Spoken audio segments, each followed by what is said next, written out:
Stand clear. Stand clear. 3 different grade crossing accidents in 3 different locations. And the story behind each is probably not what you'd expect. But while they're different, they all teach us some very important lessons about railroad safety. My firsthand experience and analysis of these other incidents is next.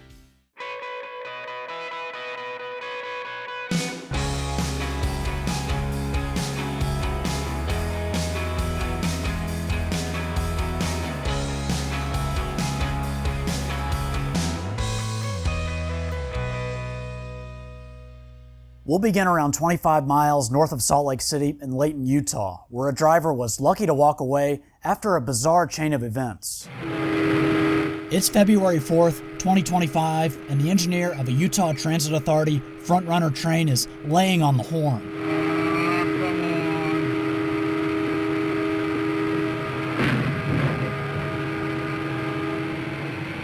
Another surveillance camera shows us the impact. The car is totaled in seconds. You can see this crossing is equipped with multiple gates and lights. It even has something called a grade crossing indicator to let the train operators know if the gates have come down as they should. So, how did all this happen? Well, you might want to blame the driver of that SUV, but take a look at the moments right before the crash. That's right, you can see the SUV was rear-ended and pushed into the path of that oncoming train.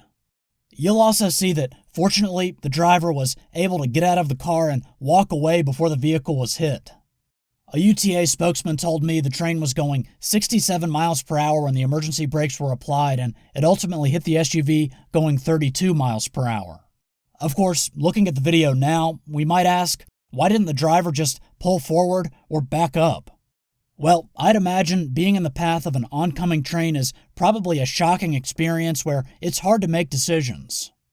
But for future reference, you can actually drive through the arms at a grade crossing.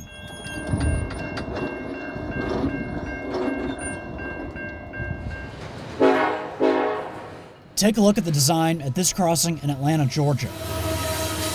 The gate arms will actually allow road vehicles to push through them to get back to safety. Luckily, according to the UTA, there were no injuries after this grade crossing collision, but front runner train damages were estimated to be in the 6-figure range. Next, I'll share with you what I did after encountering an accident at a grade crossing. The snow is falling in Atlanta, Georgia. But on this very cold day at the beginning of 2025, it's not the snow I'm worried about, it's ice. I wasn't even planning to catch a train today, but this was just the only way I could get home. Unfortunately, there wasn't much time to warn this motorist before this train blew through the crossing. All right, stand clear. Stand clear. Y'all should be good, but...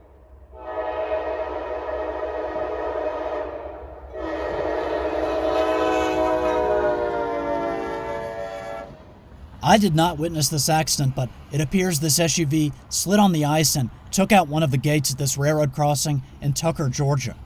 Luckily, the vehicle was hanging over the siding here and not the main line. But I still wanted to make sure the railroad wasn't sending any trains down that track that could hit the SUV. This was pretty easy to do. I simply called the number on this blue sign. These are supposed to be at every highway rail grade crossing. They're called ENS or Emergency Notification System signs. When I called the number on this one, someone with the CSX Railroad Police answered and I gave him the crossing number. This is the USDOT National Crossing Inventory number, which tells the railroad your exact location. There was still plenty of damage here when I returned the next day. In the end, what happened here was kind of an odd accident. Many of us Atlantans aren't good at driving in the ice, myself included. Fortunately, I don't believe anyone got hurt.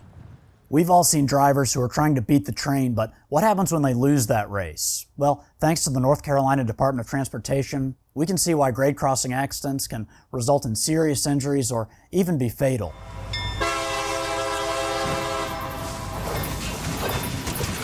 It's 2018 on the Aberdeen, Carolina and Western Railway in Star, North Carolina. This Dodge Charger has just been totaled by a single locomotive.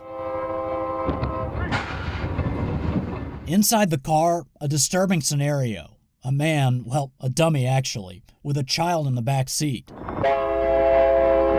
And on impact, that child doll actually ends up flying out the car window. Several different angles show us this thing did next to nothing to the locomotive. The impact didn't even slow it down.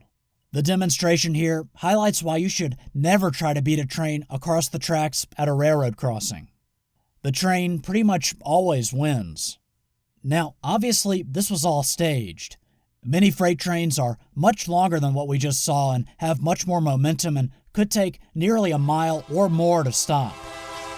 Although most of the lessons here should be common sense, I still hope you learned something, but please send this video to anyone you know who might need a refresher on this stuff. Anyway, that's it for now. I'd encourage you to subscribe to the channel if you haven't already, and as always, thanks for watching, and I'll see you next time.